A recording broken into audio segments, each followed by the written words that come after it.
Kim McClung, art-ra-monologs. That's where I talk, and you don't. All right. Okay. Now you can talk to yourself. You can talk amongst yourselves. You can, communicate with other people. But go for it. The thing is, you just don't talk to me. Well, here's the thing. After I'm done delivering my monologue, you can communicate with me if you want. Not here, not on the podcast. Now, side note, at some time in the future, near future, I'm going to actually open the airwaves or the channel or whatever it's called nowadays, and let people out there communicate back with me live on the air, so to speak. And at some point, I like the idea. The problem is when I do that, one of the problems is I'm going to have people like calling me up and, hey, I'm going to argue with you because I'm an asshole. And I don't know shit, but I'm going to tell you that you're wrong and I know everything. Yeah, well, that might happen. And if I feel like I'm in a mood that I might want to amuse myself, then I might actually, string along with that for a time until I just decide at some point this is getting annoying and it's just frustrating as hell because, you're not listening to what I'm saying.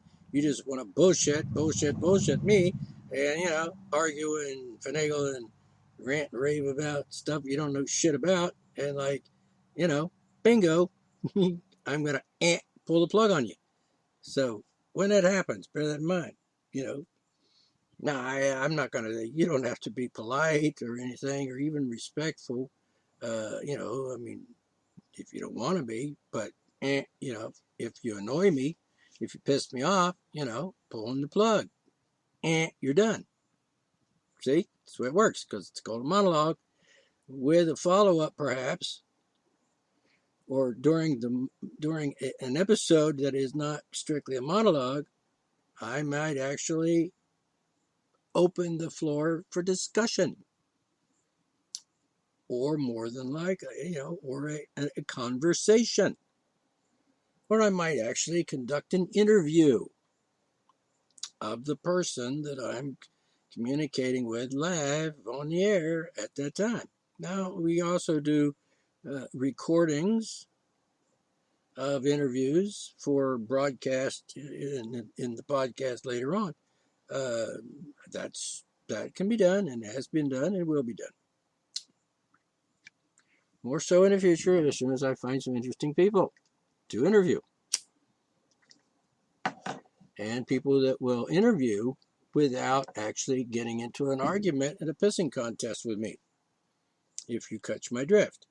All right. So, having said that, moving on. Here's the thing. Here's something that annoys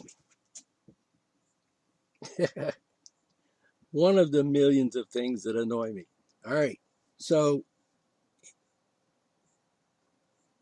there's people that just, like, I'm just like dumb as a rock. I'm turd stupid. Seriously. They think, I'm a human being and I've got rights and fine. And yet, they just look you straight in the face and say it, lie. Just straight out freaking lie at you. They'll look you straight in the face and say, 2 and 2 is 5. And I know that. And I have faith. And it is true. And, you can't change my mind because I'm stubborn. Well, side note there, I'm stubborn too. And that's not a bad thing. Not really. But if you're stubbornly wrong, then that's a bad thing. If you're stubbornly right, then that's different. And I try to be stubbornly right, and I sure as hell don't want to come off as being stubbornly wrong, because that would make me look like a fool.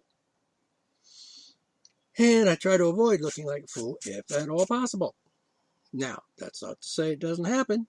I have, in fact, said things that made me look foolish or like a fool, And I was, because what I said was just something I shouldn't have said. Um, I'm thinking of something a long time ago. I'm talking 50 years, 30, 40 years ago, somewhere there, back in the early 70s, let's say. And I said something that I embarrassed myself, because as soon as it came out of my mouth, I said, oops, that was not the right thing to say. And as it turns out, the guy I was talking to, who was sort of like a mentor to me, a good guy, and I loved him. And he was an older man. He didn't quite make it to the age that I am now. I think he passed away at the age of 66, 68, somewhere in there. And it broke my heart.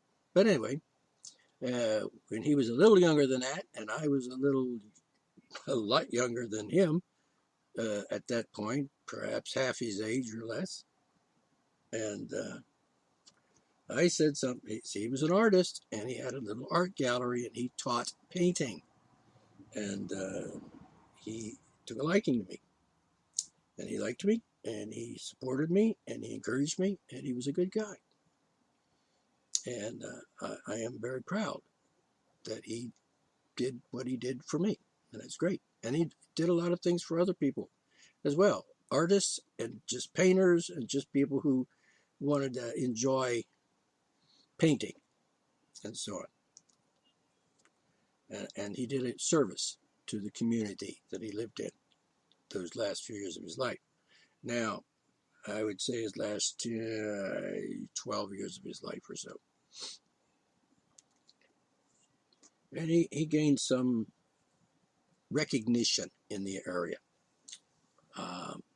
He may very well have been recognized elsewhere on the planet as well, because he had lived in the area of Fairmont. He lived in the area of, he'd been in Spain and lived there and so on. So he was a good guy, and I miss him even today. So the thing is, I said something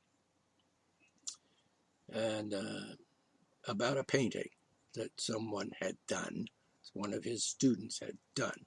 And I said something about that, and I kind of giggled about it.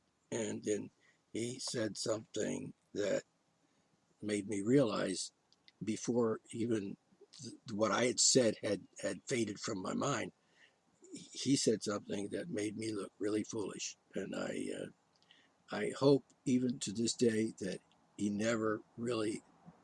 didn't realize what I'd actually said. I'm sure he did. He didn't admonish me or anything. He just, what he said after I said what I said, he said something that showed me to be totally dumb at that moment. I must have had a senior moment at that point when I was in my, say, late 20s or mid 20s.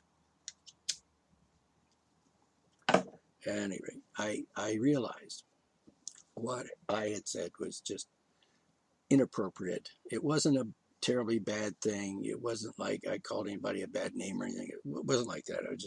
I said something about the painting which reflected my lack of consideration for what the painting was, because technically, according to him, it was somebody, one of his students, who was very impressed with me and my work as a painter, and the person who had painted it, which I think was a woman, not that matters, man, woman, people, artists was what it was. She was a painter. I wouldn't say she was an artist, but she was a painter, and she was inspired by me and my work. And she was doing her version of,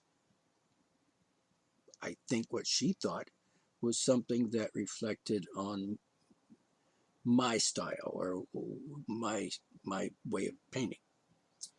And so she basically, she saw my work and she said, I think I'll try to do a painting like that. Not exactly what I painted, and I'm not saying copying one of mine, but rather in the style in which I painted, which was hard edge expressionism at the time. And she did it, and it was, I was kind of embarrassed when I laughed at it, because she was actually complimenting me by trying to imitate me in my style, or my style, not necessarily me. And she was, personality-wise, I think she was totally different from me, and her painting style was, she was just someone learning to paint, and she decided she would try to do one of my type of paintings, and she did, and it was very nice. And I just didn't appreciate it at the time, because I was, shall we say, I was just full of myself, and that humbled me. I humbled myself with my own words. I said it, and then I realized that that was not something I should have said. It was inappropriate for me to say it. Now, the good thing is the painter who painted the picture was not there to hear me say what I said. I mean, I said something, I should explain that maybe. I said, let's just, I don't remember the exact words, but let's just, I'll make up something to kind of make the point. I might have said something to the effect of, it's not very good, is it? No, that's not what I said, but that's sort of like what it is. Now my mentor, Mr. Garner, M.K. Garner, we called him Red, because at some point in his life he had red hair. And I assume, yeah, he did. And so, not very good. Well, it was good. And then he told me that it was a woman who was trying to imitate my style and paint like I paint. And that was her version. That was her attempt to paint something like I would paint. And so then I realized that it was good. I mean, it was good in the fact that it was like what I did. It was similar, not, let's say, I'm going to be honest here. I'm sure the woman is passed on now. She was in her 70s, 80s, I believe, at the time. That's 40 some years ago. I'm sure she's passed on. So I'm not going to be hurting anyone. I'm not naming her anyway. Not, I think I kind of remember her name. Anyway, and just as another side note, I do have the painting. I bought it from the woman. Yes. And as I did sometimes do in those days, I did help other artists by buying their work and to encourage them and so forth. And likewise, people bought my work as well, hopefully because they liked it. And maybe even some people might have bought it as an investment, like thinking, someday you're going to be rich and famous and die, and then the painting's going to be worth $50 million, something like that, which is doubtful considering that some of the people that bought the paintings, my paintings back then, and my little sculptures and so on, are dead. And so what happened to the works they bought for me, I have no idea. I'm assuming passed on to someone, or sold at auction, or put in a museum or something. All right. So the thing is, I humbled myself by putting my foot in my mouth, and I appreciated the opportunity to humble myself and learn from that, and try not to be so damn big-headed about myself and narcissistic, maybe. However, that doesn't mean that I'm just not going to say anything, or that I'm going to be so considerate of other people's feelings that I'm not going to say anything if that person or persons, or even government or organization, what have you, actually does or says something really, really stupid. Because they're not trying to imitate me. They're not trying to be, they're not being inspired by me. They're actually just being assholes and doing stuff that's just wrong. And I'm not going to, I'm not going to apologize or be embarrassed by saying to that person or saying about that person that, you're an asshole or you're stupid or what you believe is just idiotic because, that's my observation. And sometimes when I make a critique of someone or their actions or their work, if I'm analyzing someone's work of art, is that I'm going to tell them the truth. I'm going to be honest. I'm going to express my feelings, my thoughts, my critical analytic observations, and my calculated logical conclusions. And the best format for that, I have found, is a monologue, because people want to argue with conclusions. They want to argue with facts. They want to argue with evidence. They want to argue with logic. They want to totally get in some sort of debate. It's not really a debate, because in a debate, if you lose, you lose and you admit it. And then you accept the winning side's position because they won. And that's because they're correct. All right. So the thing is, if you're going to argue about things, then, it's really pointless. But these people, they want to argue. They want to, that's the whole thing nowadays. It's bicker, argue, nasty, bullshit, slander, libel, defamation, ad hominems, and so forth.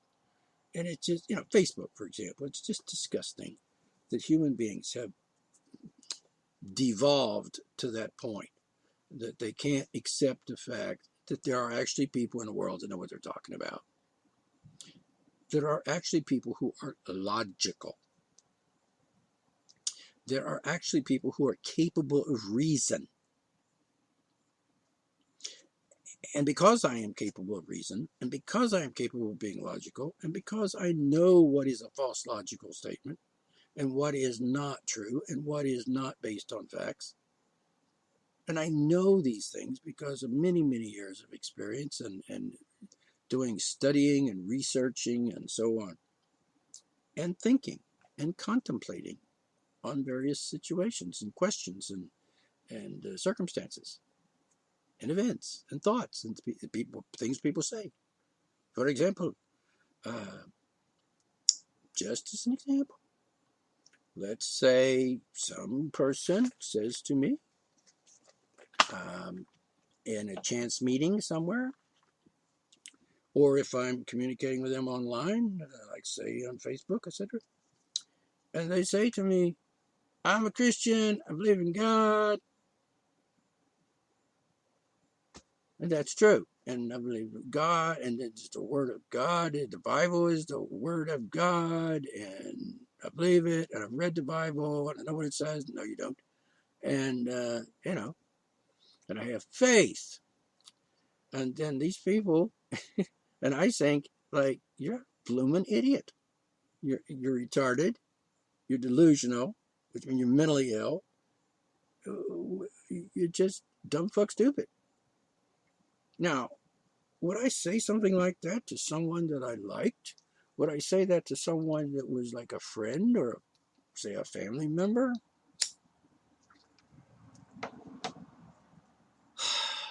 I might be just a little bit more diplomatic about it, but I'm not going to stop being honest and direct just because it happens to be, let's say, my brother, or even a spouse, a mate, a companion. In other words, a wife, girlfriend, or a fellow traveler on, say, Facebook, or someone that's in a political situation. We get a lot of political conversation these days. I don't remember there being all that much political arguing and bickering and discussions even back when I was younger. And when I was a kid, people had some conversations. They'd have a few things to say about certain things, and then, it was pretty much over in a couple of minutes, and that was it. Nobody got crazy and started beating each other up. I suppose they did. I just didn't happen to know about those people at the time. So the thing is, how would I deal with someone who actually, I'm a Christian, and I said, that's mental ill. You're mentally ill. No intelligent person or any sane person would believe that shit because it's just not true. I have faith, and faith is irrelevant, and that's all I have. I have faith. You have nothing. Absolutely nothing.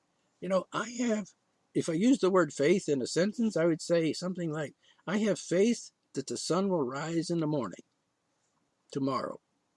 I have faith in that. What's the evidence? Do I know for a fact? No.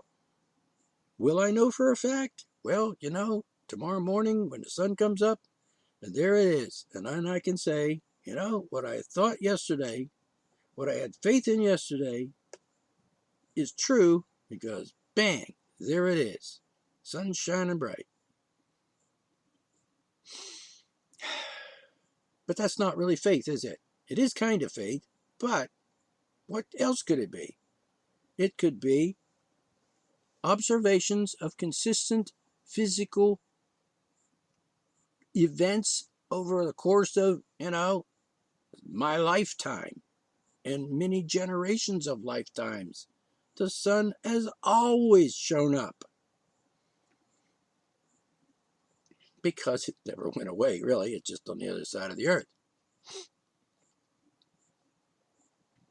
So there's faith, but it's valid. But I'm not going to plan something for 100 years from now because, the odds are practically 100 to 1 or a zillion to 1 that I'm not going to be around 100 years from now. So, why make plans? It'd be wasted time. And then I would say, oh, well, in 100 years from now, when I'm 172 years old, I'm going to any number of things. Build a house. Write a novel. Become a rock star. Delusional. No, not going to happen. So, if you're going to tell me that if that's your only, what's your argument? How can you support this statement that there's a God? There isn't. That's a fact. Oh, yeah, that's just your fact. Excuse me. I'm sorry, but there's no such thing as my fact. Nobody owns a fact. It is a fact or it's not a fact. The evidence supports a fact. No evidence, no fact. So, I'm sorry. Just lunacy. In today's world, today, right now, there's all this stuff going on. Black Lives Matter and all that crap. I don't mean it's crap, but you know what I mean. The endless arguing and debate and fighting and stuff over it's just wrong. Both sides, by the way. It's not going to fix anything. You want to fix something? Stop being an asshole. Do something right for a change. So, what I'm saying here is this. If you tell me you're a Christian, I'm going to think, credibility, 0. I'm going to make assumptions. I'm going to use the data that I know from observing you and hearing what you say and your behavior while you're saying it. And I'm going to come to a conclusion. And that is, you're mentally ill. Like delusional. And that you're not very smart. Retarded. And I'm going to say it. If I don't say it out loud, I'm going to say it to myself in my head. I'm going to say, This guy is freaking retarded. The problem here is practically everybody. All right, maybe not practically everybody. Impractically.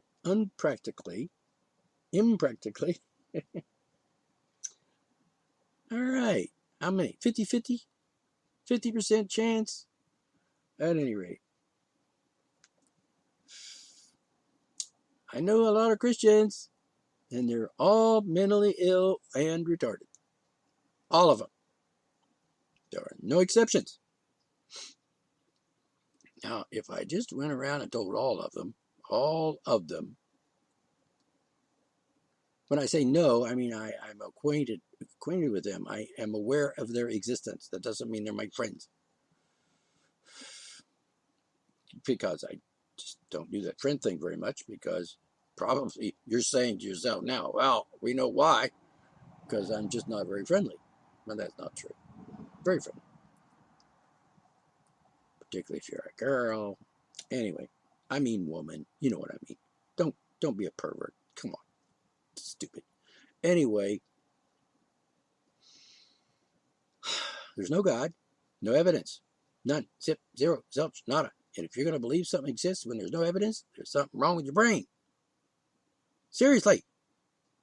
Just stop that. It's ridiculous.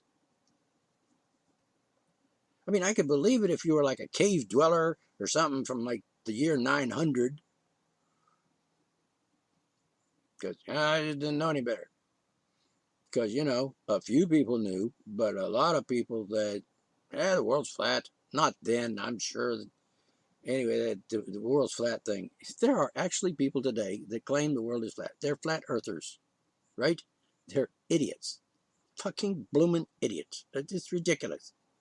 It's absurd. They have no credibility here. They're just pass me by, but just keep going. Keep walking, because you're weird.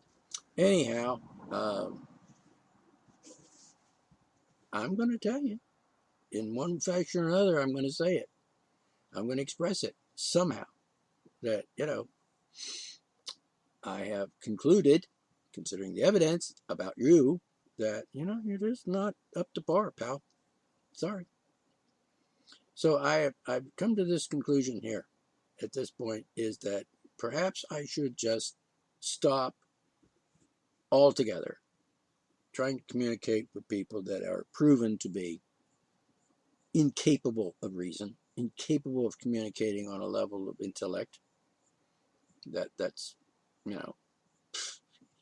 even it's just sane. You know what I'm saying? I should just not communicate with these people. I mean, I know people that do not belong to and do not use Facebook, and they seem to be a lot happier than people that do. So I don't want to stop using Facebook, because my reason for using it in the first place still stands. I joined Facebook to communicate with my family and my friends. I don't have any friends, but you know what I mean, acquaintances, if necessary. And that's a bonus of why I joined, because primarily I joined Facebook to promote myself, to promote my work, my art, my writings, my paintings, my drawings, my sculptures, things of that nature. Promote that. My books. I've got 12 published books at this point, and, many more to come, hopefully.